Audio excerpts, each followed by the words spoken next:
fearlessly talking about the biggest stories that matter to you the most. Breaking news, John Calipari is finalizing a 5-year deal to become the Arkansas Razorbacks' next head coach, covering college sports like no one else. The biggest guests in sports. We now welcome in Hall of Famer Jim Calhoun. Such a pride I had, I came to connect. The legend, Tim Tebow, joins us. We'll run it back. I like it. The legend, Herschel Walker.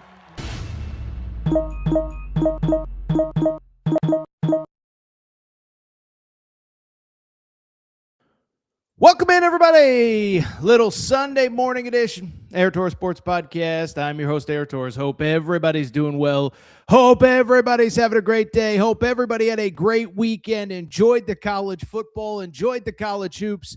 We got ourselves a jam-packed Sunday show, and boy, oh boy, I'm hoping for no technical difficulties. On our Friday show, we had some internet stuff. The mic is always in and out. We're just, we're trying to, we're like the NCAA tournament here at the Torres studios. We're just trying to survive and advance to the next show. But when I tell you we got a jam-packed bad boy this morning, we got ourselves a monster show. We'll open, not really going to break down the college football playoff. We're 72 hours removed from these games, but we got to talk about the downfall of the SEC. 0 teams playing for a championship, 3rd straight year. What does it mean? What does it not mean? We'll also talk about Indiana, which is so good now that apparently everyone on the internet is just accusing them of cheating. So we'll discuss that. No, they're not cheating. Yes, they're just awesome. Speaking of college football, we will discuss a little bit on one program that is having some surprising troubles in the transfer portal. How about Ohio State? Can't seem to figure out this portal thing. We'll discuss them. Then we'll get to what was a fun Saturday of college hoops. I don't know that it was like a monumental, earth-shattering day, but number 2, Michigan loses, Arizona wins. And I got to ask, like, who's actually good at the SEC right now? Alabama falls at home to Texas. Arkansas loses to Auburn. And then, oh, by the way, Kentucky finally gets a win. Florida beats Tennessee. So we'll discuss all that. The ACC, by the way, looking very good as well. Before we get started, a couple quick reminders. Make sure you're subscribed to Air Torres Pod YouTube channel. New clips, new videos going up every single day. We really do appreciate your support. By the way, if you are watching on YouTube, our Fox Sports Radio podcast is linked in the chat. Do your boy a favor, download that puppy. I was live on air during that Bears-Packers thriller. Was it a Bears comeback? Was it a Packers meltdown? We discussed that. So just do your boy a solid. Download that podcast. We appreciate your support there. Also, make sure you're subscribed here on YouTube. 69,000 subscribers we just surpassed here over the weekend. So grateful. So grateful for all of your support of the Aaron Torres Pod. Speaking of support, you know who else's support we appreciate? Our friends, our hotel and casino partners. I tell you all about them all the time. Circa Sportsbook, Circa Casino. Okay, so Circa, listen, when you're in Vegas, Circa is the place to be. Most beautiful sports book, stadium swim, unbelievable. They had some social media stuff on Saturday with all the wild card games, best place to watch games. But I know a lot of you can't get out to Vegas. That's why you have to check out the brand new Circa Sportsbook at Mint, Kentucky Downs, the Mint in Franklin, Kentucky. Okay, so this is all the great amenities of the Circa Sportsbook come to the East Coast. And the best part is it's accessible for a lot of people that listen to the Air Torres Pod. Our number 1 state in terms of listens is Kentucky. Our number 2 state is Tennessee. And it's right on that Kentucky-Tennessee border, about 40 or so minutes from Nashville, about 20 or so minutes from Bowling Green. And I just bring it up to say, man, oh man, it is the best place to watch games. College hoops is well underway. One more college football game, plenty of NFL football still to be played. Make sure to check out the brand new Circa Sportsbook, Mint, Kentucky Downs in beautiful Franklin, Kentucky. With that said, it is a busy Sunday in the world of sports. I should mention, by the way, before we get started, probably as we get further out of football and into college basketball, we'll probably start doing Sunday night shows. I think just the schedule aligns better with Sunday college hoops. But for now, we are doing Sunday shows. There is no more time to waste. So people, let's get to it. Let's get to the topic of the day. Topic of the day. Listen, college football playoff semifinals are complete. listen, it's Sunday. The Ole Miss Miami game finished around midnight Eastern on Thursday into Friday. So we're not going to do the big, Miami wins 31-27 in Carson Beck legacy game. And this is the most important result ever because of X, Y, and Z.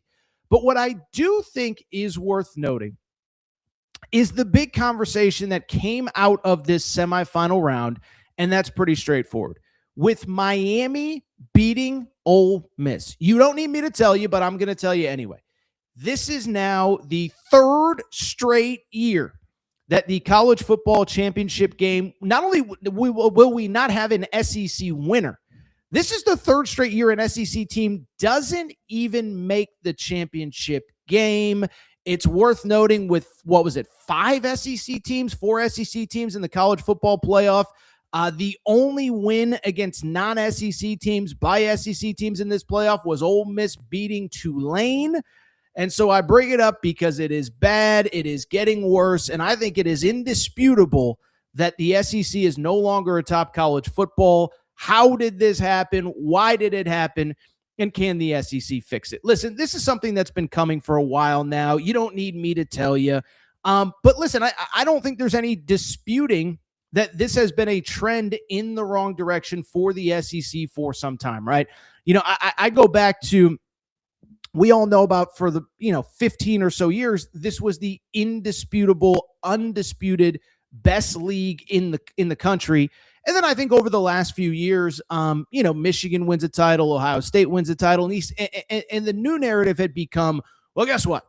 The SEC may not be the best atop the league, but the middle and bottom is still good. And I remember even on this show pushing back on that a little bit, saying, well, wait a second now. You go back to this season, and it's like, okay, I'm not going to do any revisionist history and say this team didn't belong or that team didn't belong. But at the same time, you go back and everybody was arguing, well, the middle and the bottom of the SEC is just, it's still better than anywhere else. And I was like, wait a second now. Did anybody else watch SEC games this year? Because Auburn was terrible. Mississippi State was terrible. Arkansas was terrible. South Carolina was terrible. Florida was terrible. The only time these teams won games outside of Florida beating Texas was when they were playing each other. And so I didn't even believe that this league was better in the middle and the bottom, but it is indisputable. As I said, college football playoff, the only win for an SEC team against a non-SEC team was Ole Miss over Tulane. You add in the fact that Tennessee lost a bowl game in Nashville. You add in the fact that Vandy got bullied by Iowa. I think you even add in the fact that, oh, by the way, and I think this is important, in the college football playoff, Indiana destroyed Alabama. Miami physically dominated Ole Miss, Texas A&M. That was the big story to me on Thursday night. It's why I didn't get worked up, by the way, about the final play, about the pass interference. Should it have been, should it have not have been? Miami bullied Ole Miss that entire game. And so I just bring it up because the landscape is changing. The questions now become why, how do you fix it? And let's discuss from there. As far as the why is concerned, listen, I think it's pretty obvious to me. I know it's an easy talking point at this point, but I do think there is something to the fact that now that we have NIL, it has absolutely flattened out the playing field in the world of college football, right? I'm not going to do the whole, well, the SEC was paying players forever and nobody talked about it and nobody knew about it. But what I will say, I think there's some truth to that. But what I do think is that as it has become increasingly a pay-for-play world, I think there's no doubt that, in my opinion, what is indisputable is that these Big Ten schools have much bigger alumni bases than a lot of people realize. They have money to burn, and they are not afraid to spend it, okay? All you got to do is just look at Indiana football, okay? Because here's the thing. It's one thing when Michigan goes on a run or Ohio State goes on a run or even Oregon with Phil Knight or even Penn State or even whoever. But when Indiana not only does what they do, but in the manner that they did and the fact that they have taken over back-to-back, it just look at the Indiana story, right? First of all, look at how big that fan base is. Hand to God, honesty, it's honesty time. Look yourself in the mirror. Look me in the mirror as I'm talking to you here on a Sunday morning. Did any of you realize that Indiana's fan base was this big and this passionate? The answer is, of course not. Nobody knew because Indiana has been irrelevant in football literally forever. And so the fact that we now have back-to-back, really 3 straight postseason games, right? The Big Ten championship game is in Indianapolis. Not a surprise. A lot of Indiana fans, if you remember, Indiana basketball was playing in Indianapolis that day. So a lot of people had bought tickets for that months in advance. They were already in town, whatever. But when you go to the Rose Bowl, and Indiana represents probably about 90% of the fans in Pasadena, you say, wow, this fan base is massive. And then, oh, by the way, on a week's notice in Atlanta, we all watched that game. It was a sea of red. It was all Indiana fans. It just shows you how big and how massive that fan base is. Beyond that, you know what else it comes down to? They got money just like every other Big Ten team has money. And I know this is a kind of a stereotype now of, in this era of college football, everybody's got money and everybody's got this and everybody's got that. I'll tell you what, not like some of these Big Ten schools and not like Indiana. I thought it was interesting. I think I've mentioned this on the show, but it really wasn't a mainstream narrative, is that basically, if you go back and look, Indiana, huge university, successful alumni base. There is a very prominent alum, though, that had never given to the athletic department prior to Curt Cignetti getting there. His name, you may have heard of him, is Mark Cuban. Okay, so Mark Cuban is an Indiana alum, and he graduated, I believe, in 81. So we're talking about now close to, 40 plus years ago at this point that he graduated.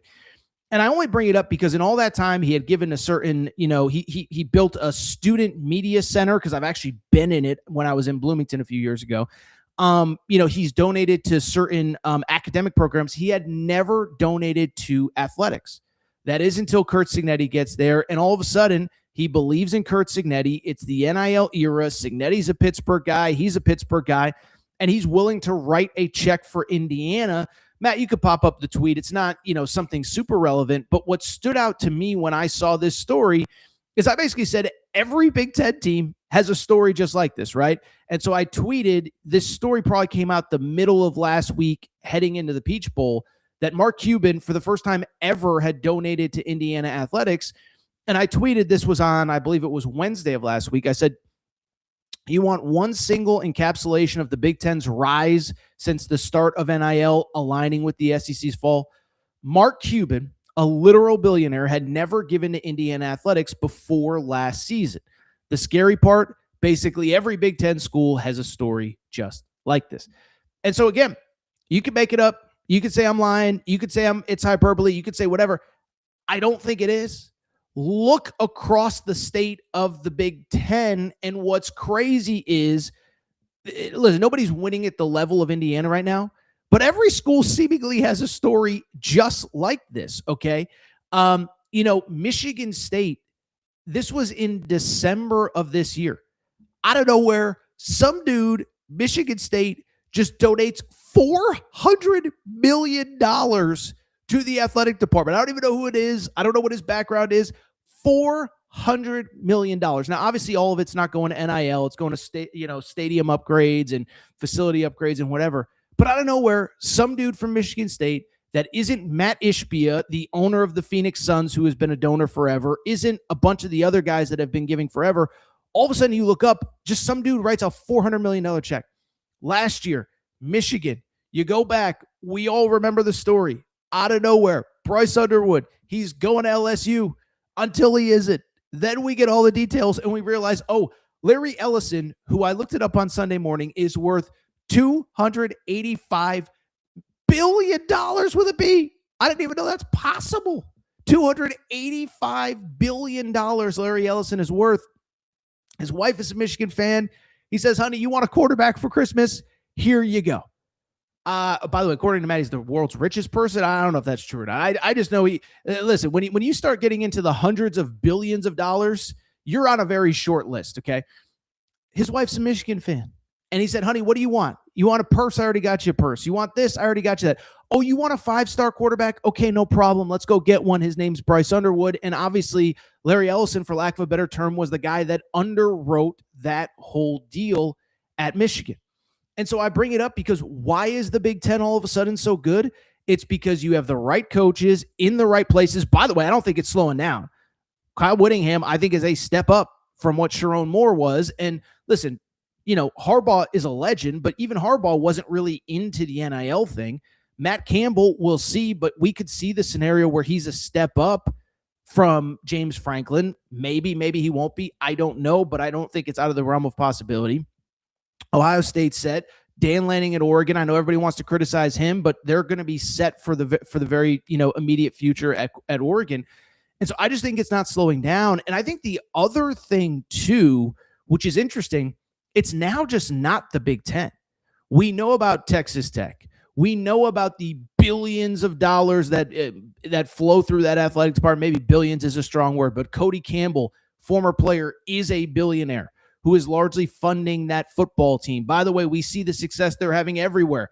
Basketball, JT Toppin, Big 12 Player of the Year, one of the highest paid players in college basketball. Nijah Kennedy, the softball player.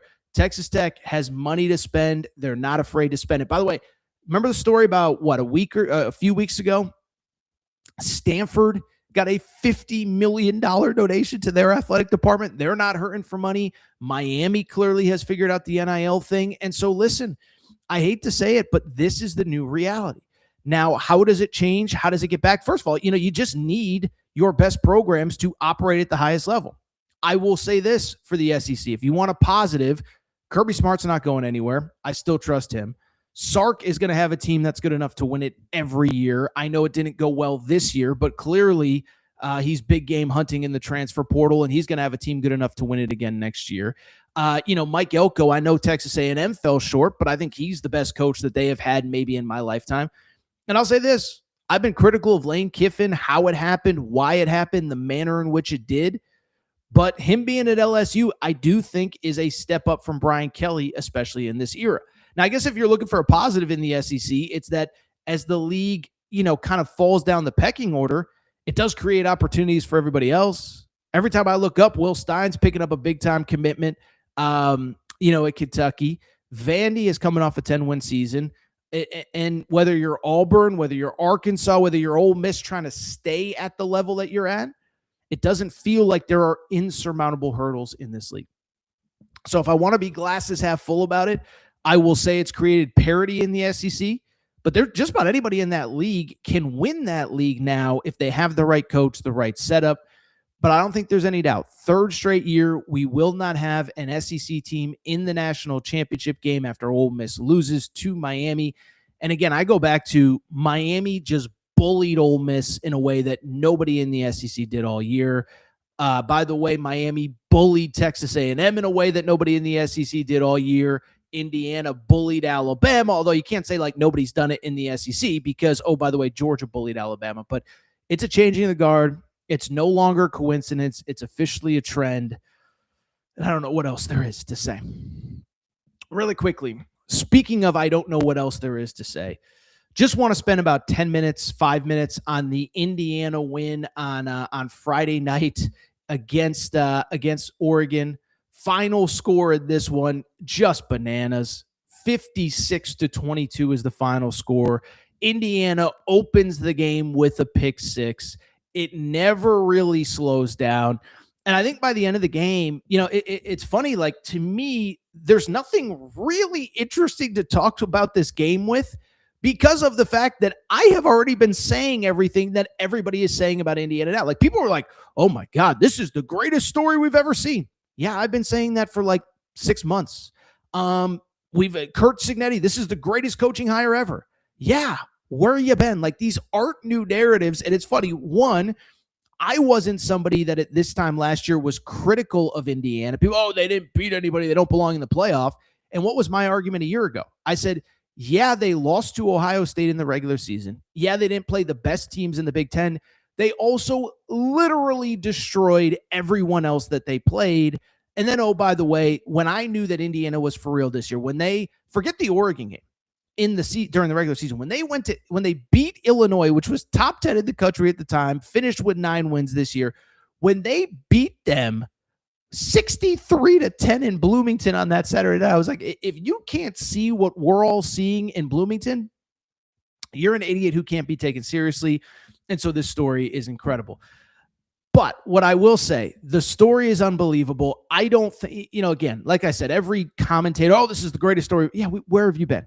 What I will say is, Indiana has reached a level of success when nobody can explain it, to the point that they start making up excuses and frankly making up lies about Indiana. And I thought that was kind of the funny byproduct of Friday night beating Oregon in the manner that they did on national TV for the world to see.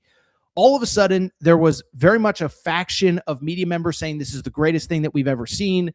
And then there were all sorts of other crazy narratives that just aren't true as to why Indiana is having success. The three that I saw: one, well, they don't even recruit high school players, so whatever. If you just recruit the portal, of course you can have success. Two, they're way older than everybody and blah, blah, blah, blah, blah. Three, I actually just saw some people outright accusing them of cheating. And so really quickly, let's kind of pseudo myth bust with Indiana, because it was funny on Friday night. Nobody can explain this. It's such an aberration. They're not doing it after stacking years and years and years of 5 stars on top of each other in top 5 recruiting classes, and nobody can explain it. So the first one I saw, well, it's easy when you don't even bother recruiting high school players anymore. Well, they recruited high school players. Just a lot of them came with Curt Cignetti from James Madison. Aiden Fisher, leading tackler, or your second leading tackler, linebacker, star defensive linebacker, or star of the defense, guy who calls the plays. He was recruited by Indiana, or he was recruited by Curt Cignetti out of high school. It just so happened that he was recruited to James Madison, ends up transferring. D'Angelo Pons, elite corner. Listen, D'Angelo Pons, I think, is about 5'9". If he was 6'1", he would be a top 10 pick this year, but he shut down Jeremiah Smith in the Big Ten championship game.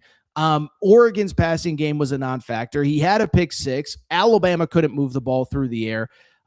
He was recruited by Curt Cignetti out of high school. Again, it was just at James Madison.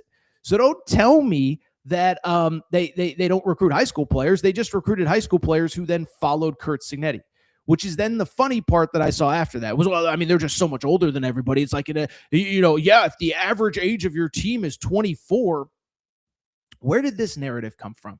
I saw my buddy Jack Mack from Barstool actually shoot this down pretty quickly. But first of all, I don't know where the narrative came from. 2, I would also add this. It's impossible to find birth dates of virtually any college football player. I mean, unless we're talking about a Fernando Mendoza where the birth date is relevant for NFL draft purposes. Like, sorry, the offensive guard that's going to be selling insurance at Geico next year, like, you can't just find his birthday. And who's taking the time, even if you could, to tabulate 85 birthdays anyway? But what's funny about it is you look at Indiana, look at the players on this roster. Again, Fernando Mendoza, 4th-year junior. He ain't some 26-year-old people. I'm sorry. Elijah Surratt, 2nd leading receiver, 4th-year senior. Omar Cooper Jr., 4th-year junior. Technically, he has a year of eligibility left because he did this thing called redshirt, which people do all across college football. D'Angelo Pons, junior, has 1 year of eligibility left, recruited out of high school. Aiden Fisher, 4th-year senior. Again, I could go on and on, but I'm not going to. Where did this notion that Indiana is just some old team and that's the only reason that they're winning come from? And then finally, I'll just admit it. I saw some people just outright accusing them of cheating. Like, well, they can't be this good. The only explanation is that they're cheating. I even saw 2 or 3 national media members like, it's almost like they know what play is coming before it comes. It's like, yeah, that's called preparation. Sorry, your team isn't as good. And so to me, what cracks me up about this Indiana situation is exactly what I just said. Because it is so unprecedented, because we've never had a team that has come seemingly out of nowhere without a bunch of 5 stars, like even Miami. Miami's got a lot of guys that were 5 stars and high 4 stars and whatever. Nobody can explain this. And so it is funny to see, well, Alabama fans, they can't justify getting destroyed in the Rose Bowl with all those 5 stars. So Indiana must be cheating. Ohio State, they can't justify the fact that they got beaten in the Big Ten championship game. Well, Indiana must be cheating. No, they're not cheating. I keep going back to the same thing I've said about Indiana from day one. It is one of the greatest stories, but part of why it's one of the greatest stories, where these players came from, a bunch of them followed Cignetti from James Madison. Again, D'Angelo Pons, top corner. Aiden Fisher, top linebacker. Elijah Surratt began his career at D2 St. Francis before ending up at James Madison following Coach Cignetti to Indiana. So stop hating, stop making stuff up, stop criticizing. Indiana is just that awesome, and it looks like they ain't slowing down. They're about a 9.5-point favorite in the Circa Sportsbook against Miami in the national championship game. Now, look, Miami's really good. Miami's really physical. The game is at Hard Rock, but there is a reason Indiana is favored, and it's not because they're a million years old. It's not because they're cheating. It's because they are one of the greatest stories we've ever seen. Curt Cignetti is doing one of the greatest coaching jobs we've ever seen, and I don't think there's any slowing them down either as they pick up monster commit after monster commit in the portal. And also, oh, by the way, recruiting in high school, they're going to be good for a long time. As long as Curt Cignetti's there, Curt Cignetti's there. By the way, last thought, now that I'm just rambling about Indiana, I saw this last week of like, all the national talking, head shows of like, who you really, if you're an NFL team and you need a head coach, who you have to think about calling? You should give Curt Cignetti a call. And it's like, no, Curt Cignetti's in his 60s. He's going to be paid $13-14 million a year next year at Indiana.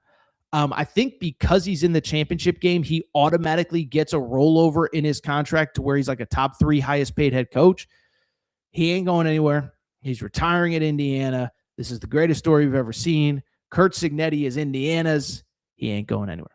All right, so what we're going to do, we're going to take a quick break. When we come back, we're going to get you some updates from a busy weekend in the transfer portal, specifically one school, Ohio State. What's going on there? They're losing a lot of players. They're not adding a lot of players. Who's to blame? What's going on? Are there issues in Columbus? Quick break. Be right back. All right, we're going to get back to the show in a minute. But before we do, I have so many people that reach out and say, Torres, you give me hours and hours and hours of free content every day, every month, every year. What can I do to help support the show? Well, you want to support the show and look good in the process. Make sure to check out and support the Aaron Torres Media merch store at aarontorresonline.com/merchandise. Some of you wondering, what can I get in that merch store, Torres? Well, Kentucky fans, we got our Mark Pope Hope and Pope t-shirts. That is right. Mark Pope, monster first year. Year 2 is going to be even better. Get your Hope and Pope t-shirt at aarontorresonline.com/merchandise. Arkansas fans, the Big Pig Invasion is coming. It is here. John Calipari has things rocking. Get your Big Pig Invasion tees. Again, aarontorresonline.com/merchandise. St. John's fans, we have our Big Rick Energy t-shirts. And if you're just a college basketball fan in general, guess what? Your March is for Day Drinking shirt. That is the shirt that you need year-round, but especially for the next NCAA tournament. You can order yours now. By the way, football fans, we got you covered too. Nebraska fans, new era, new rules, the t-shirt that you need before the start of this coming season. And oh, by the way, if you're a Colorado fan, if you're just a Coach Prime fan, we have our Dion shirts and hats, more of them than we know what to do with. So to check out the full line of Aaron Torres Media merch and also support the show, good news is we're going to have even more for the fall. Check out the Aaron Torres Media merch store at aarontorresonline.com/merchandise. And for more information, you can always reach out at Aaron Torres Podcast Questions at gmail.com. All right, everybody. I'm back. Good to be back. So tell you what, we're going to get to a couple questions here. Matt, we'll hold SeatGeek for half a second because I want to get to some of these comments. For the break, we were just talking about Indiana. We were talking about both the SEC, clearly some regression, and also the rise of Indiana and why it isn't slowing down. First of all, as far as the SEC conversation is concerned, David says, no team was at full strength for the Bowls. Stop trying to get clicks. Tell the truth. You sound like the evening news. I get it. Mainstream media is bad. I get all that. Okay, so let's take out Tennessee losing in Nashville in a bowl game. Let's take out Vandy losing to Iowa in a bowl game. We still have a situation where in the college football playoff, the only win by an SEC team against another SEC team was by an SEC team, not against another SEC team, was Ole Miss against Tulane. And so Georgia I don't know. Georgia looked a lot. Ole Miss gave Georgia a lot more trouble than they did Miami. Miami was in complete control of that game, and it wasn't until Miami decided they didn't want to run the ball anymore that all of a sudden we're talking about a situation where Georgia or where Ole Miss was able to get back in that game. Alabama got destroyed by Indiana. Oklahoma lost at home to the same Alabama team. Texas A&M lost at home to Miami. So take out the bowl games. Just on the field in the playoff, the SEC did not perform. And like I said, I'm not going to do this revisionist history of this team didn't belong and that team didn't belong. But what we can't deny is A&M beat up on a lot of the bottom half of the SEC. Ole Miss did to a degree too. They beat South Carolina and they beat Kentucky and they beat Arkansas, whatever. I don't think you can deny it. You can fight it. You can't deny it. I don't think I sound like David Meir here on the evening news. I just think I'm spitting facts. To the Indiana conversation. Hoosier Dave says Cuban is just the tip of the iceberg. So Hoosier Dave, I'll defer to you. You're an Indiana fan. Clearly, you would know better than me.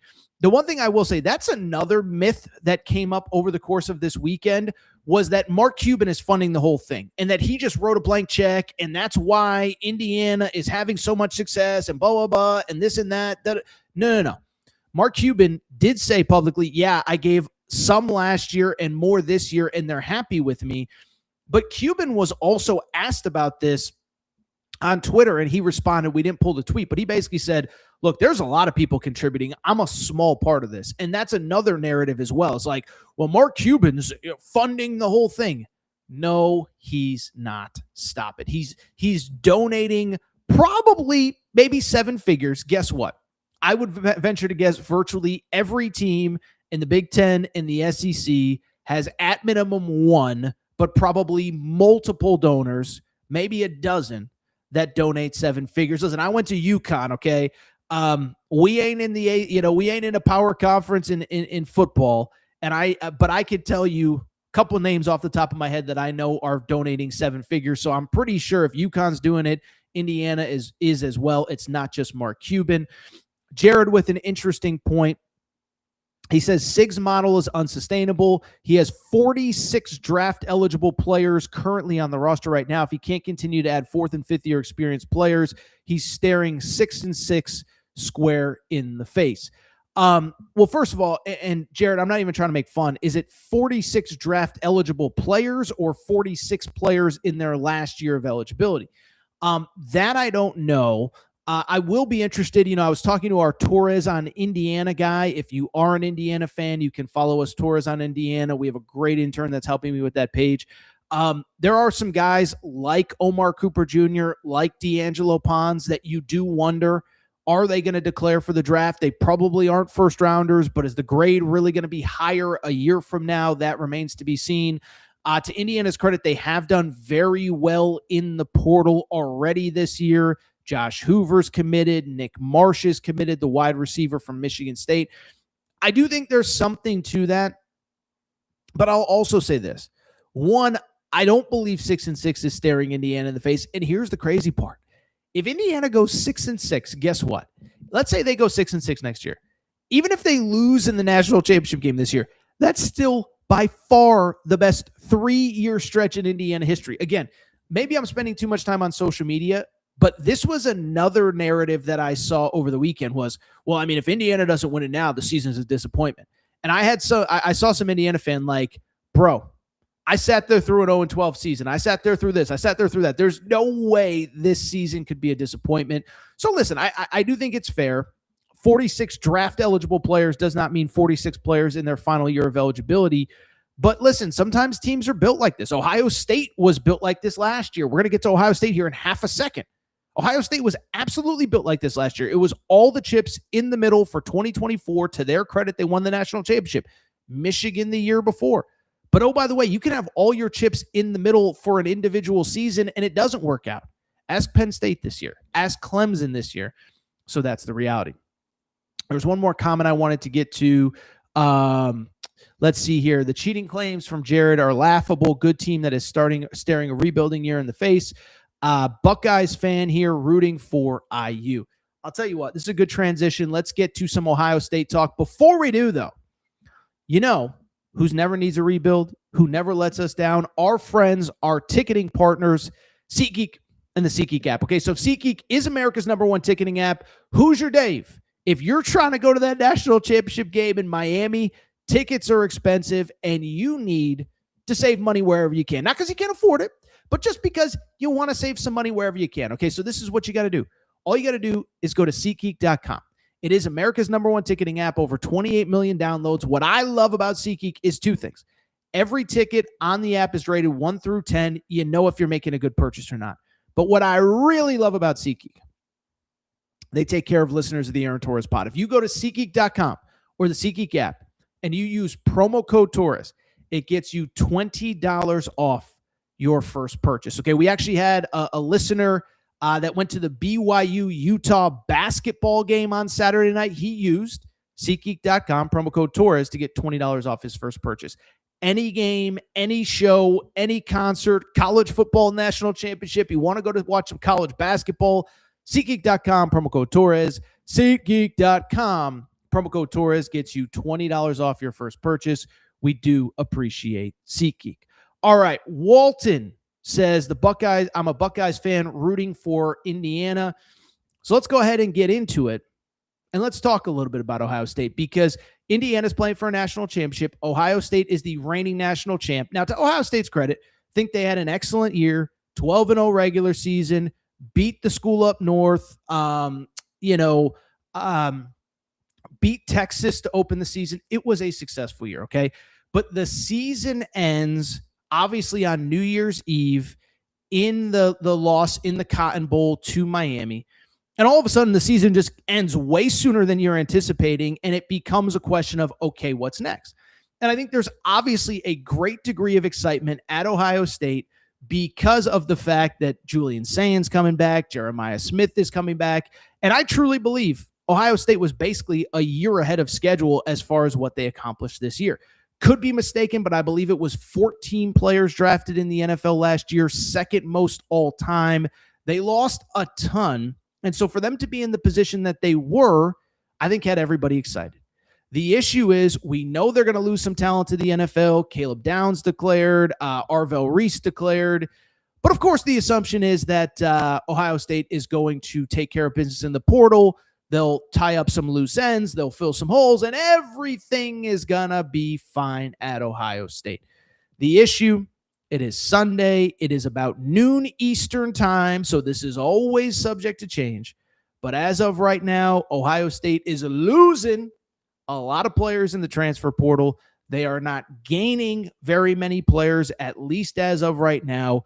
They're certainly not gaining high-profile players. They are certainly losing high-profile players that they were expected to get.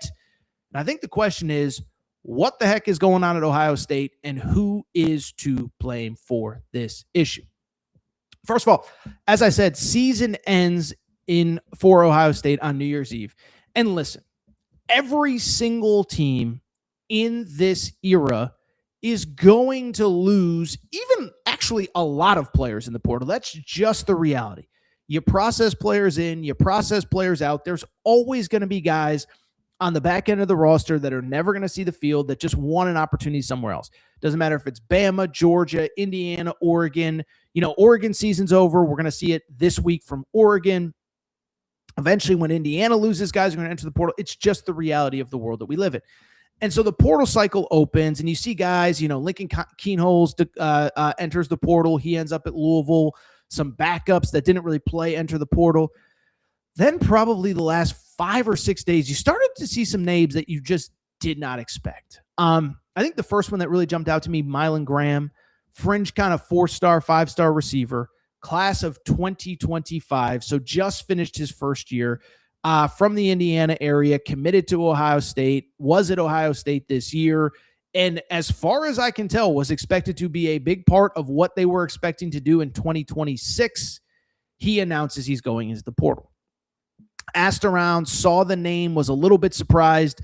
By the way, if you're an Ohio State fan watching our Torres on Ohio State page, make sure you're following Torres on Ohio State.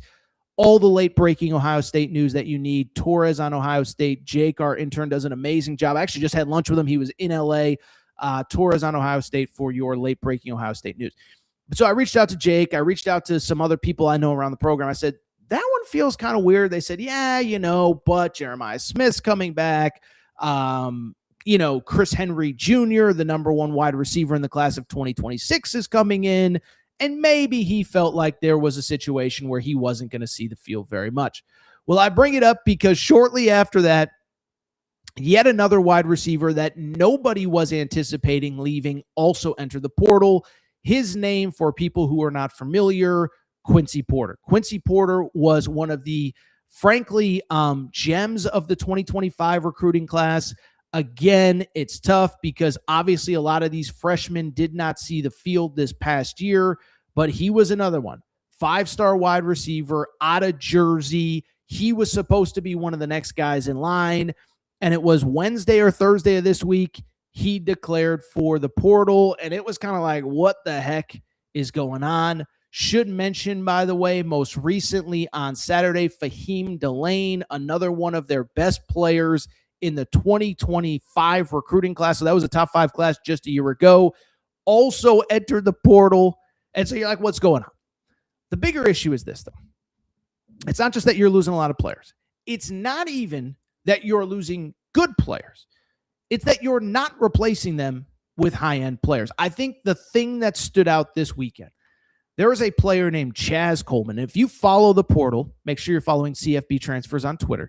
If you follow the portal, Chaz Coleman in the last 2 weeks was defined as 2 things. One, the best defensive player in the portal. Was basically a freshman All-American at Penn State last year, was a top-rated recruit in the 2025 class. And when he entered the portal, it was like, oh, that's the best player that's currently available on the defensive side of the football. Visited LSU, visited Tennessee, but he's from Warren, Ohio.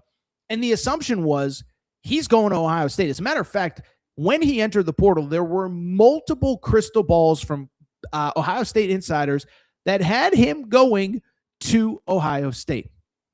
And so you fast forward to Saturday, Chaz Coleman, number 1 defensive player in the transfer portal, long believed to be an Ohio State lean from the state of Ohio, commits to Tennessee. There it is right there. CFB Transfers on Twitter. You see it. Tennessee beats out Ohio State and LSU for Penn State edge transfer. Chaz Coleman, as a true freshman, he had a 22% pass rush win percentage. That's a big time get for the Vols. So that was the name that I think every Ohio State fan said, we have to get this guy. And now you look at where things are in the portal. The portal has now been open for 10 days. And per 11 Warriors, that's a big website that's been covering Ohio State forever. As of 11:47 Eastern time, here is the full list of transfers who have committed to Ohio State. Mason Williams, deemed to be a 3-star transfer from Ohio. Dalton Riggs, a long snapper who has played at both UCF and BYU. John Walker, a defensive tackle from UCF. He's deemed to be a 4-star. Devin McEwen, a 3-star wide receiver from UTSA. Christian Allegrio, a 3-star linebacker from Wisconsin. So essentially one pretty good defensive prospect. Everybody else is a role player. Or, role player is a basketball term, but you know what I'm saying. A rotation player is probably the right word. And I think everybody's sitting there saying, what the heck is going on at Ohio State? Now, first of all, defend Ohio State. Part of it is they do have a lot of top-end talent that is coming back, especially on the offensive side of the ball. Julian Sand, Jeremiah Smith, and there is some young talent on defense, Devin Sanchez, etc. But as I said, Caleb Downs, gone. Arvell Reese, gone. A lot of the older players, Davison Igbinosa, you go on. There's a lot of dudes that will not be back next year. And the big question becomes, what the heck is going on at Ohio State? What are the issues? Why are they not landing guys? And so I did some digging, and I don't know that there's a definitive answer, but I will say it does seem to be coming back to one name, and that is not Ryan Day. I'm not going to crush Ryan Day here. It seems as though Ross Bjork is sort of the problem here. And Ross Bjork, for people who do not know, is the AD at Ohio State. And I'm not pointing all fingers at him. I'm not pointing all blame. You ask Ohio State people, though, let me put it this way. in a world where we know that LSU has given Lane Kiffin everything he needs to succeed. Indiana has given Kurt Signetti everything he needs to succeed. Michigan is giving Kyle Whittingham everything he needs to succeed. I don't know if we're saying the same about Ross Bjork. And Ross Bjork's an interesting character because he got the Ohio State AD job, and everybody was kind of like, why? This was the guy that came from A&M. Now, he was not the guy who gave Jimbo Fisher the original crazy contract, but he gave Jimbo Fisher the big extension that A&M is still paying off. He was at Ole Miss during the Hugh Freeze fiasco, and everybody's like, why the heck did that guy get the Ohio State AD job, which is maybe probably the best AD job in all of college football? But what seems to be apparent is in this NIL world of rev share and every school gets $20.5 million to spend on their athletic department, it appears to me that Ross Bjork either isn't giving Ryan Day everything he needs to succeed, or he's just not. I don't know. It feels like he's not doing his job. Either he doesn't know what he's doing, he's afraid of the rev share stuff, he doesn't want to go over the cap, whatever. But you cannot deny that this is not how Ohio State is supposed to be doing things in the portal. And I'll take it a step further. Didn't really have much of an impact in last year's portal. And then 2 cycles ago, when they signed Quinshon Judkins, when they signed Caleb Downs, Ross Bjork was not the AD. And so it's a fascinating situation. I think if you're an Ohio State fan, 2 things can be true. Are you absolutely mortified? No. Julian Sain's back. Jeremiah Smith is back. But again, you have to have depth to survive in this new world of college football. You are going to be playing 12 regular season games. You certainly hope that you're playing in the Big Ten championship game, and then it is a 3 to 4 game grind in the college football playoff. And so you look at Indiana, it's about the depth. Oregon has plenty of depth. And I think that's the scary part too. The Big Ten is going to be a monster next year, maybe even more so than it was this year. Oregon, we'll see what happens with Dante Moore as we record. He has not declared. He might be because Dylan Raiola is apparently on campus right now, but Oregon's not going anywhere. Indiana, I don't think they're going anywhere. Penn State should be better. Michigan, at minimum, should be better. I don't know if they're going to, go to the shoe and win, but they'll be better. USC, I know we like to make fun of Lincoln Riley, but they should be better as well. And you need, by the way, Ohio State has to go to Texas to open the season next year. So I just bring it up because you're Ohio State. You should have every advantage in college football, and you need every advantage with the Big Ten getting better and a tough opener against Texas. Now, the only thing that I will say, in this world, stuff changes quick. And again, it is 11:52 Eastern time as we record here. So I don't want to totally freak out because a lot of stuff remains to be seen. Saw the latest internet rumor as of, again, 11:52 Eastern time on Sunday is that Nate Frazier, the Georgia running back, could enter the portal. Ohio State could be in the mix for him. And there's still plenty of time. There's still plenty of names. But I'll also say this. The portal closes later this week. If your name is not in the portal by, Thursday of this week, the 16th, Friday, I guess it would be, you can't leave. And not only that, there's no spring portal either. So I think that's the other thing. Everybody back in the day would say if you miss on a few guys, you can always figure it out in the spring. Can't do that if you're Ohio State going forward. And so we'll see what happens. Maybe they rally. Maybe they get some big names. Maybe they get Nate Frazier, who's not even in the portal right now. I'd be a little worried if I was an Ohio State fan, though, especially in an improving Big Ten. All right, so what I want to do, I want to take another break. I want to come back. When we do, switch gears to a little bit of college hoops on the weekend. Michigan loses. So if you're an Ohio State fan, you have that going for you. Arizona rolls. Also, what the heck is going on in the SEC? Arkansas gets blown out. Tennessee gets blown out. Kentucky won.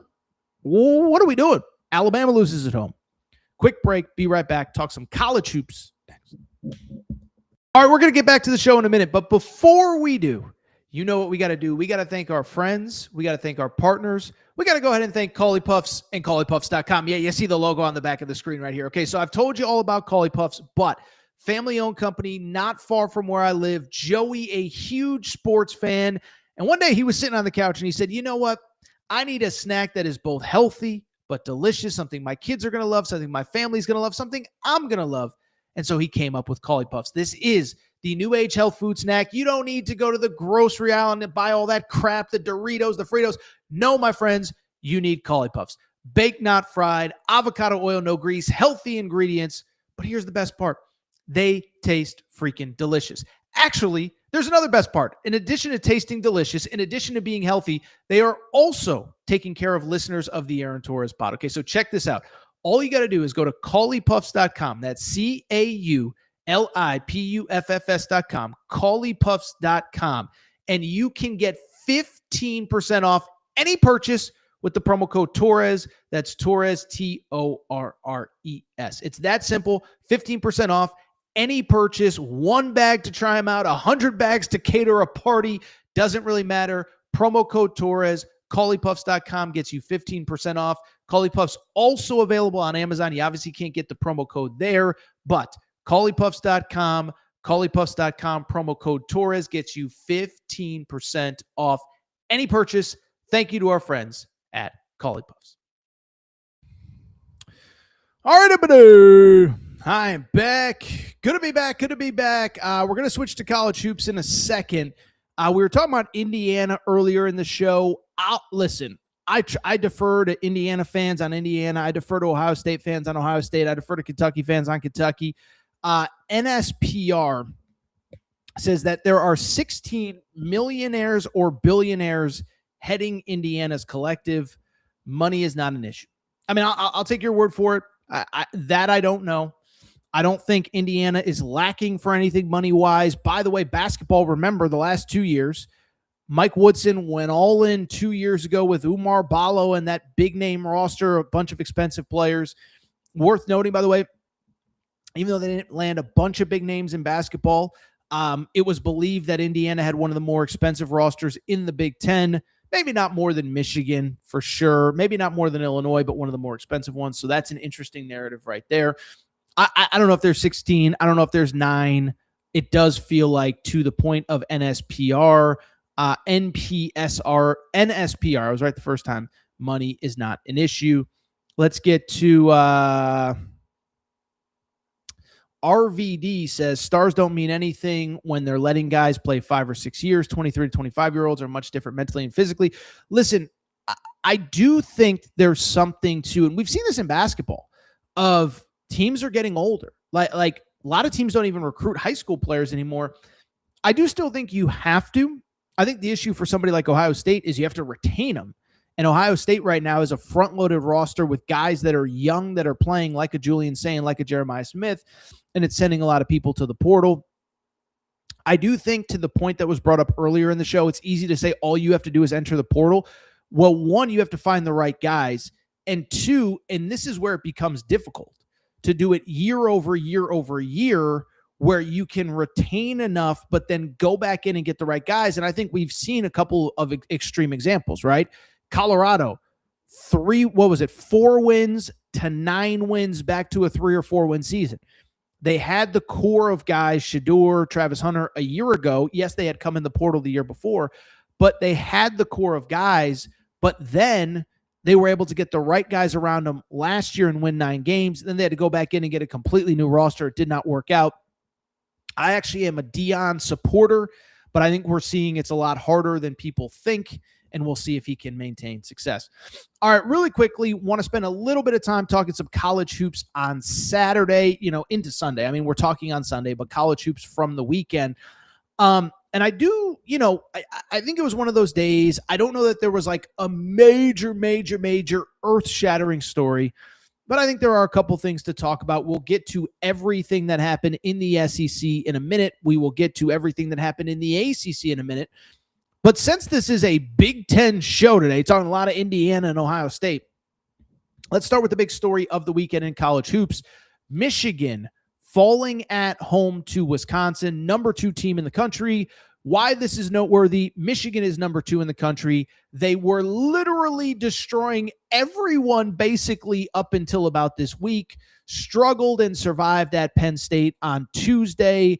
They host Wisconsin. They lose that game 91-88. Michigan was undefeated. They're undefeated no more. They're not undefeated. I was going to add something else, but I kind of forgot what I was going to say. Let's talk really quick about this game. Listen, that's the thing about college hoops. You can't get too high and you can't get too low. Maybe there was somebody out there that thought Michigan was going undefeated. I don't know that I was necessarily someone. Now, I did not think they were going to lose at Wisconsin, but the reason they lost this game was very simple. Defense wasn't good enough. And I should mention, like I said, you could kind of see this coming. I've watched enough college hoops through the years to know you get 2 or 3 games where you're kind of not playing your best. Eventually you get caught. And I think that's what happened with Michigan. Barely survived against Penn State, feel like you're invincible. You come home, you're not good enough on defense, and you get the win. What was the secret to the game? Wisconsin hit 15 three-pointers in this game, and Wisconsin on the season is a 33% three-point shooting team. So you do the math. They historically have not been that good shooting the three ball. Wisconsin hits 15. Michigan hits 8. I'm not great at math, but 7 three-pointer differential, 21 total points. That's how you end up with this loss. So to me, it's not really that big of a deal as long as Michigan bounces back. I think what will be interesting, though, is if they do bounce back. Schedule does get weirdly interesting from here because they now take a West Coast road trip. They go to Washington, to Oregon. I think that is an interesting element of things. You now have to go to the West Coast. Washington is decent. They got some NBA players. Oregon's a tough place to play. Then you come back, you play Indiana at home, Nebraska, who's all of a sudden unbeatable at home. And oh, by the way, you still have to play at Michigan State before the end of January. So you talk about 3 pretty tough road games, plus Nebraska, plus Indiana. Does not become a thing unless, of course, you don't take care of business going forward. Michigan falls. Matt, I need to do one thing really quick. Give me half a second. We'll have to edit this after the fact. Stay with me, people. Give me one second.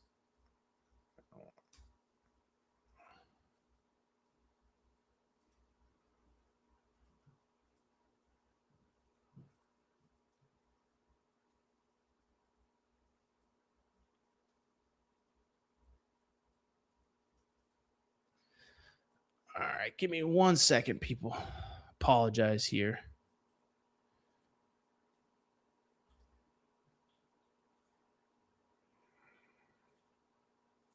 One sec.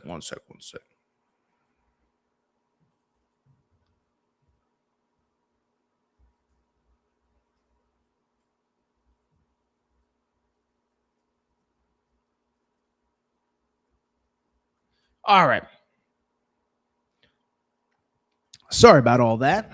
I meant to tease something on social media and got sidetracked. All right. Let's keep the college basketball conversation going. Number 2, Michigan loses. I think that's what makes what number 1 Arizona did in Fort Worth against TCU that much more impressive. Okay. And it was something I was thinking about on Saturday. Number 2, Michigan loses. Number whatever it is, Duke struggles, doesn't look great at home against SMU, against an SMU team without their best player. UConn, I'm a UConn guy. Outside of about an 8-minute stretch against Providence, they've really not been playing great basketball. Iowa State was up by 2 at the half. And so you kind of sit there and say it's kind of that time of year. The teams that were good in the out of conference, are you going to hit a lull as league play starts? May have happened a little bit at Duke, may have happened a little bit with UConn, certainly happened with Michigan. Arizona did not need to worry about that on Saturday afternoon in Fort Worth. They're going to play a TCU team that had just nearly won at Fog Allen Fieldhouse. You could see the scenario where maybe, just maybe, they get slipped up. I know. Final score 86-73. And oh, by the way, it was a 20-point lead in the second half. TCU cuts it to 8. Arizona immediately goes on an 8-0 run. This team is a monster. This team is a juggernaut. Let's go ahead and give credit where it's due.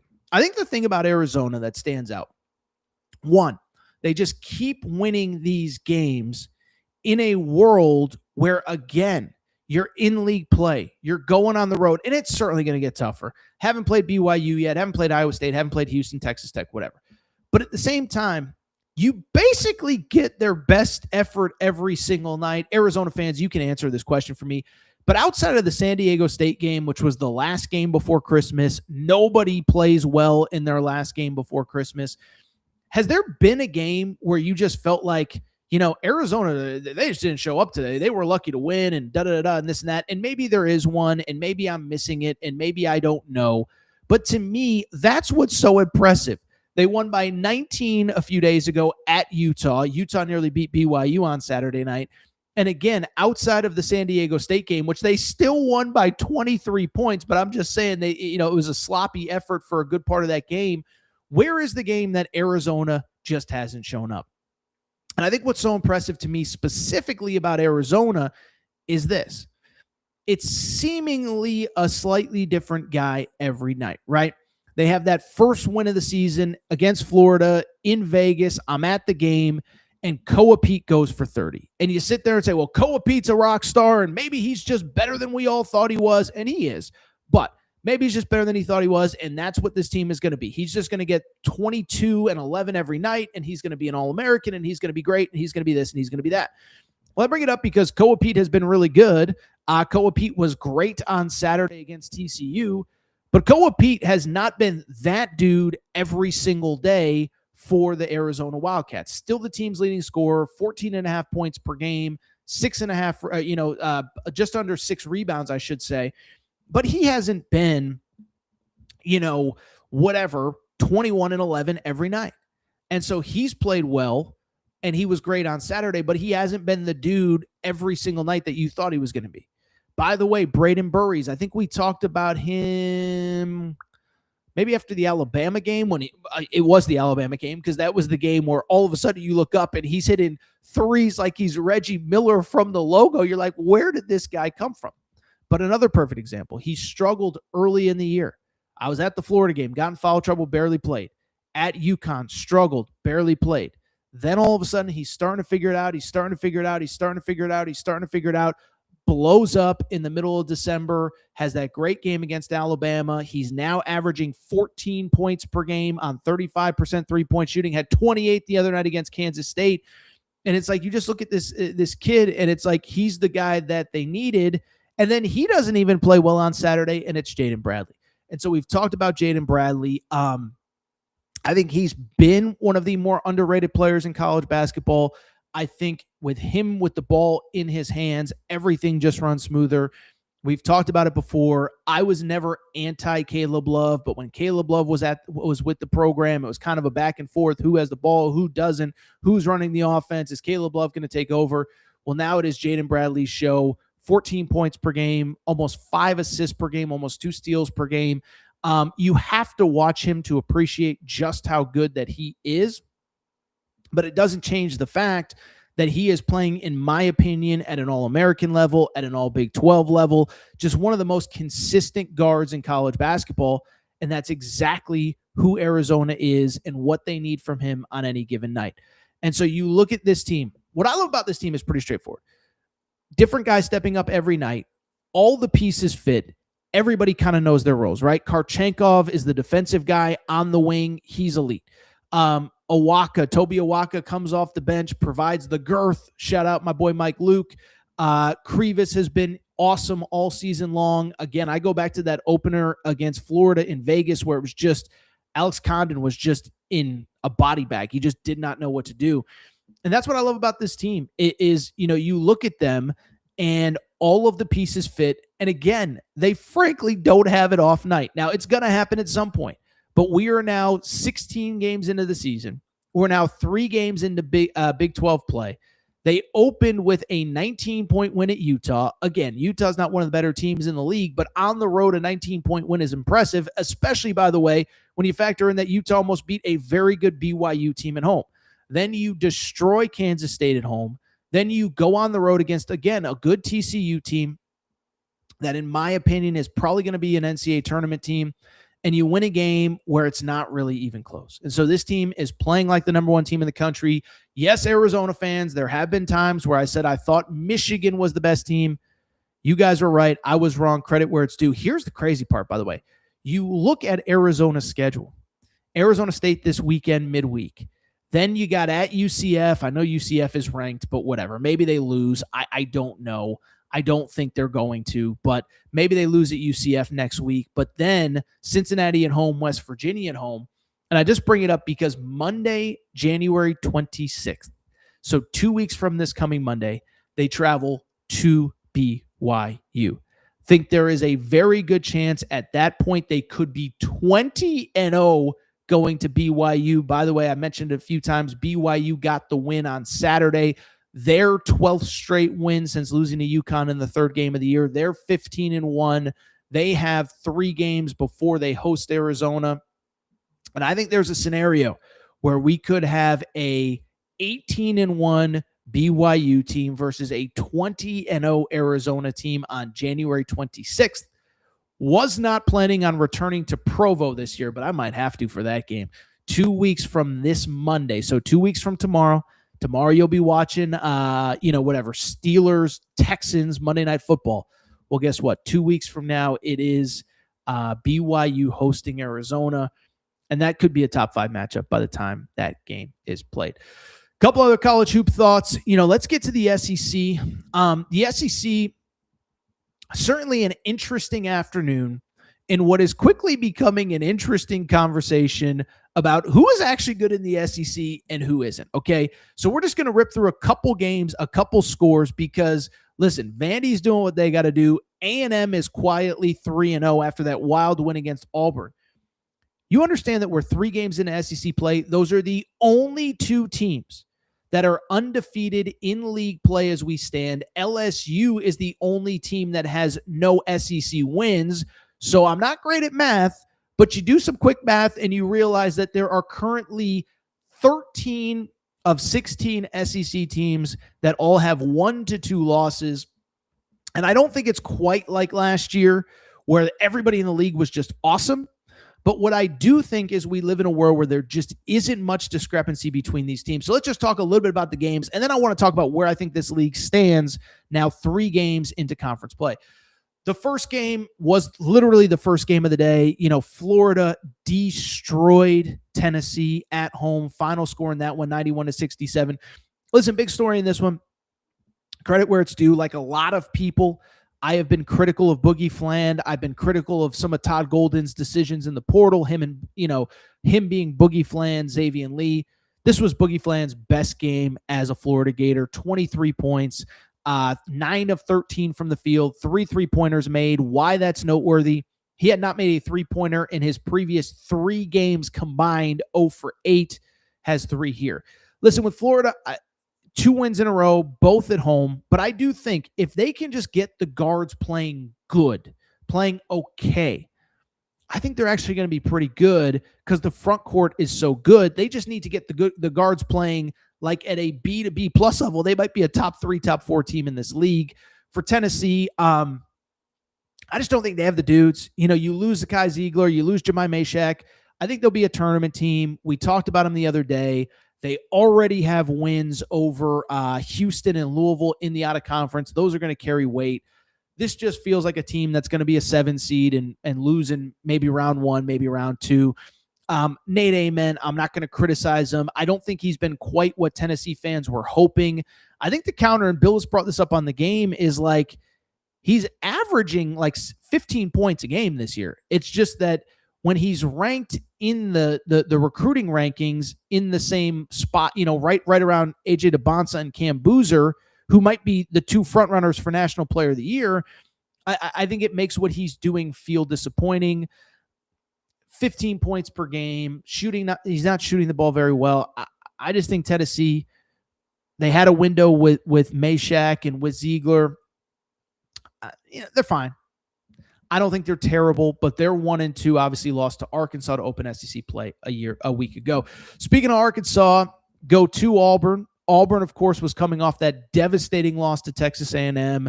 Thought they won at the buzzer. Play is called off. They host Arkansas on Saturday, and when you lose in the manner that Auburn did a few nights ago, one of 2 things is going to happen. You are either going to cower in the corner and quit, or you're going to come out guns blazing. Auburn comes out guns blazing.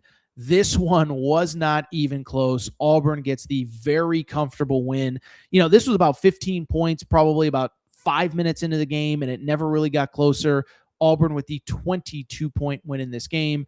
Keyshawn Hall, probably his best player as an Auburn Tiger.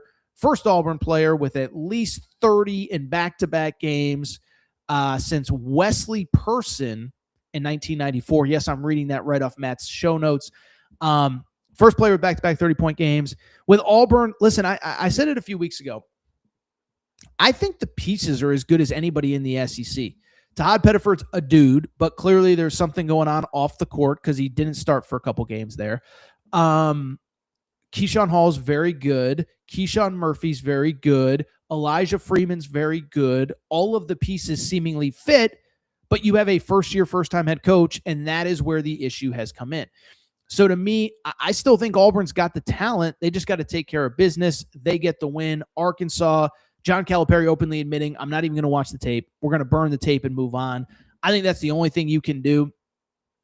It was just a game. You just didn't show up ready to play in a tough environment. You're not going to win that. Arkansas returns to the court on Wednesday night against South Carolina. Good news for Arkansas. 3 of their next 4 are at home. You want to extrapolate it out. 5 of their next 7 are at home as well, concluding with the Kentucky return at the end of January, but 5 of 7 are at home the rest of January. And basically all of them are winnable. Obviously, you're going to have to host Vanderbilt in the middle of January. That's going to be an intriguing game. I do think Vanderbilt's the best team in this league. A couple other results from SEC play. This one was interesting. Texas goes to Alabama and gets the win. Final score 92-88. This was the classic SEC game in which, let me make sure that I have my notes right on this.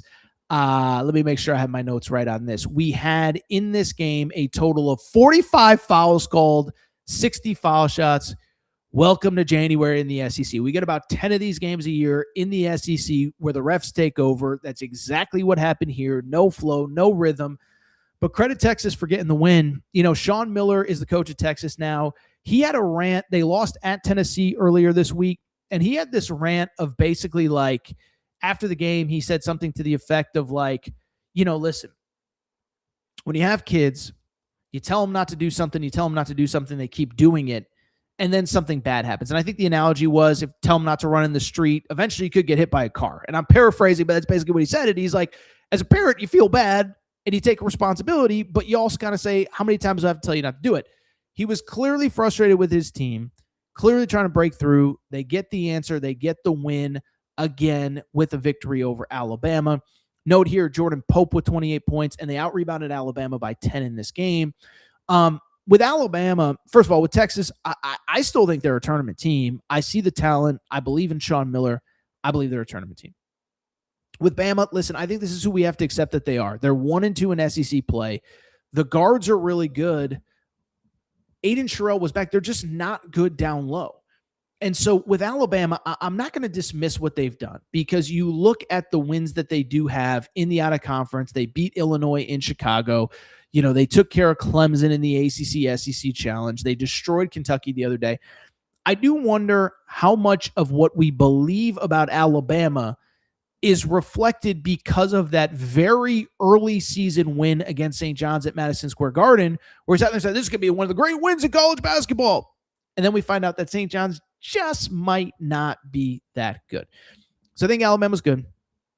I think the Holloway, Phylon backcourt is elite, but I don't know that they're great. I said I think Tennessee's like a 7 seed. I think when push comes to shove, I think Alabama, 18 SEC games, I do think they'll be 12-6, 11-7. I think they'll get like a 5 seed. I think if they get the right draw, they can do some damage. I do think there's a ceiling to what they can do, though. Alabama loses to Texas. Weird game, whatever. And then speaking of weird, how about the Kentucky Wildcats? They are hosting Mississippi State. They fall down double figures in the first half. Some of the worst defense that I have ever seen. And you know what? Guess what? They come back. They get the victory in this game. Second half, they were a different, really about the final 30 minutes, they were a different team. I'll say this. Mississippi State is not good, but they were 2-0 in SEC play coming in. Kentucky was, of course, 1-2. And listen, if I'm going to criticize Mark Pope, if I'm going to criticize this team every time they lose, you got to give them credit. One, Otega Owe finally starting to seemingly figure it out. Third straight game of 20-plus points. And as a team, 48 points in the second half. That was what this offense was supposed to look like from the beginning. And so with Kentucky, I'm not going to oversell it, but I will acknowledge this. I mean, that's probably the right way to put it. They were up by whatever it was, 5 or 6 with 4 minutes to go against Missouri. If you close out the Missouri game, you have now won 6 of your last 7 with the only loss at Alabama. Now, the counter to that is you didn't close out the Missouri game. You still have before the end of January at Tennessee, at Arkansas. And then, oh, by the way, in February, you have the return trip to Tennessee. You have 2 games against Florida, and you have 2 games against Vandy as well. I should mention you have at Vandy. So you have at Vandy, at Tennessee, at Arkansas, all before the end of January. And so I'm not going to sit here and say that the season has turned around. But what I will say is these are the games that you need to win. You play at LSU this week. That is another one that is a non-negotiable. You have to win that game, and you have to get some momentum going into the back half of the year. You play at Tennessee next weekend, but you then have Texas and Ole Miss at home. You got to go 3-1 in those games. I said it the other day. You know, I don't think that they can't make the NCAA tournament, but these toss-up games, Missouri at home, you had to win. And certainly Mississippi State, you had to win as well. So you don't get the Missouri win. You do get the Mississippi State game. I think you got to go 3-1 the next 4. LSU on the road at Tennessee is going to be tough for obvious reasons. But you did win there last year, so who knows? And then, as I mentioned, you do have a couple other ones late. Real quick, because this was supposed to be the theme of the segment. Yes, I wanted to rip through some of those games.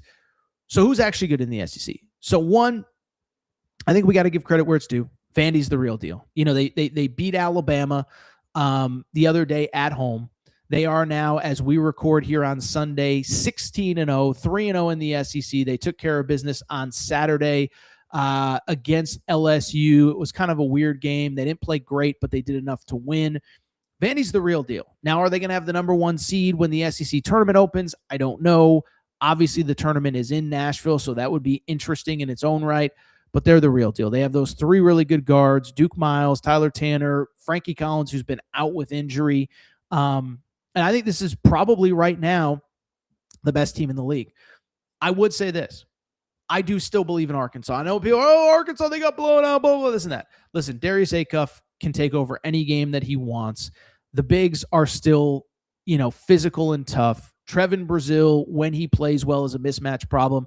And I do think it is just about getting consistency from the entire team and then Malik Thomas, Darius Acuff, things like that. And so, listen, I think that's the top tier right now. I know Texas A&M is 3-0. They had the miracle against Auburn. And I'll give Bucky McMillan credit as well. This was a guy, remember, he got the job very late in the process. Like after the Final Four, the portal had already been open for like 10 days. He was able to figure some things out in the portal. The crazy part is, biggest portal addition, Mackenzie Mbako, is hurt and out for the year, and he's still 3-0. So you want to give credit to A&M. I think they're a tournament team. I still think it's going to come down to Arkansas and Vandy for the SEC title. And I'll say this. I think Auburn has the talent. We'll see if Stephen Pearl can figure it out. I think Alabama and Tennessee, I'm kind of like, And so it's an interesting league and an interesting year. Certainly not what it was last year, but I still think the league is very wide open going into the middle end part of January. And then we'll get to February and see, can Vandy maintain? Can A&M maintain? What about Arkansas? What about Bama? What about Auburn? And can Kentucky get any level of consistency as well?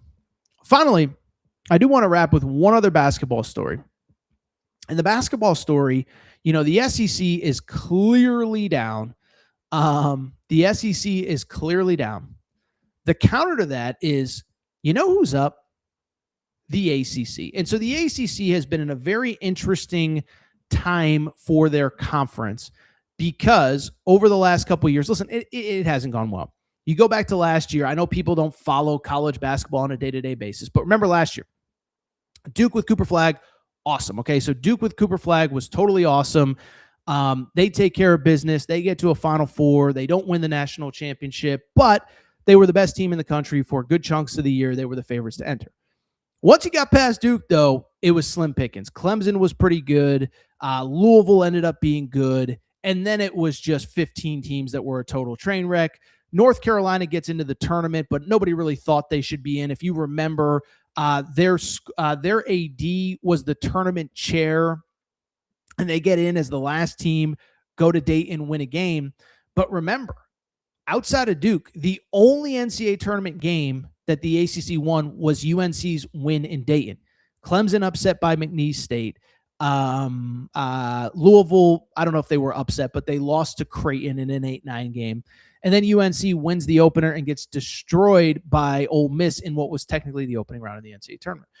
And so it was kind of a point of critical no return for the ACC. This, of course, was all on the heels of Coach K retiring, Roy Williams retiring, Tony Bennett retiring, blah, blah, blah. And so everybody was asking about what is the future of the ACC. Well, I bring it up because I was watching college hoops on Saturday and something jumped out to me. Miami beat Georgia Tech to improve to 14-2. Virginia improved to 14-2. Some other really good teams across the board. And what really stood out, SMU going to Duke without their best player, Boopy Miller, and still almost getting the win. And it struck me. The ACC is back. The ACC has made a bunch of new hires. The ACC is finally spending money on coaches and players. And it's crazy. The effects are immediate. We're seeing them. They're going to get like 7-8 teams in the tournament. By the way, North Carolina is much improved. And it really is that simple.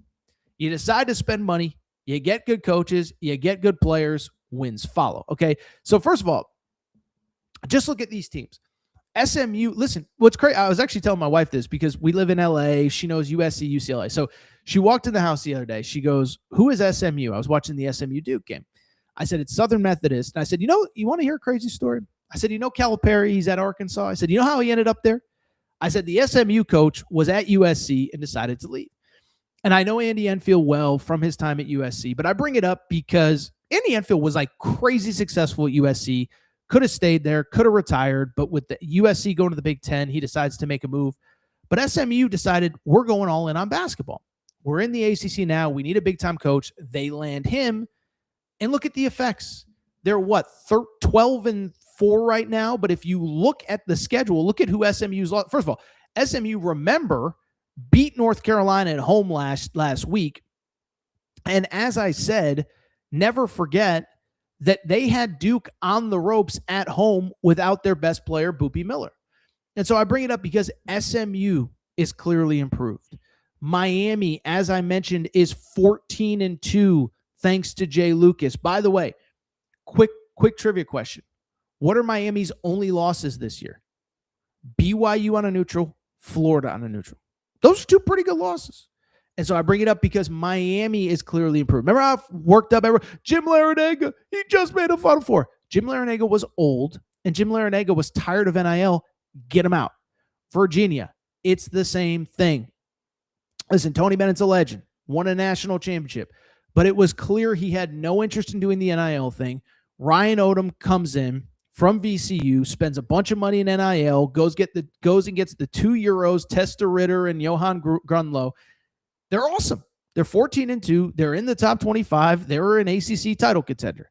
You want me to keep going? I'll keep going. Listen, NC State, I know it hasn't totally gone how people thought with Will Wade.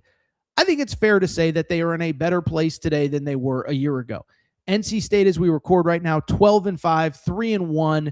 I saw an NC State fan say this. NC State beat Florida State 113-69 on Saturday. And I saw an NC State fan basically be like, I don't know if in my life I have ever seen NC State basketball just from start to finish, expect to win, absolutely destroy a team, and it was never in doubt from the beginning. NC State 56 points in the first half, 25-point lead in the half, and then did not let up. So NC State's in a better place. Louisville, I know it's weird with Mikal Brown Jr. They're kind of up and down, whatever. They are clearly in a better place as well.